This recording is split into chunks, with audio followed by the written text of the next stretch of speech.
नमस्कार शेतकरी बांधवांनो, आज आम्ही आलेलो आहोत पिंपळवाडी उर्फ धनगरवाडी सिन्नर तालुक्यामध्ये। बघू शकता यांचा टोमॅटोचा प्लॉट आहे। यांनी आतापर्यंत कमीत कमी 5 किलो मल्टीप्लायर या प्लॉटला वापरलेलं आहे आणि प्लॉटची काळोखी ग्रीनरी एकंदरीत आता फळ सेटिंग पण चालू झालेली आहे आणि प्लॉटला अतिशय सुंदर असे रिपोर्ट आलेले आहे।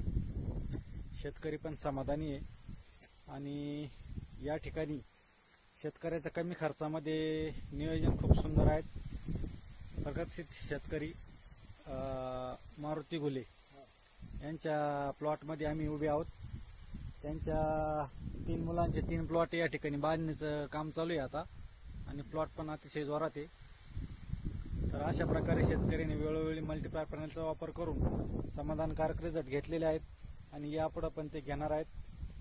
बाबा, काय वाटतं तुम्हाला? चांगले वाटते ना रिपोर्ट? बाबा आता इथं मुलं नेमके बाहेर गेलेले, परंतु त्यांनी पण पाहिलेलं आहे प्लॉट कसा होता आणि कसा आज चकाकी आलेली प्लॉटला। तर सर्व शेतकऱ्यांनी मल्टीप्लायरचा वेळोवेळी वापर करावा एवढी मी कृष्णा ॲग्री बिझनेस राजेंद्र गोमरे विनंती करतो। धन्यवाद।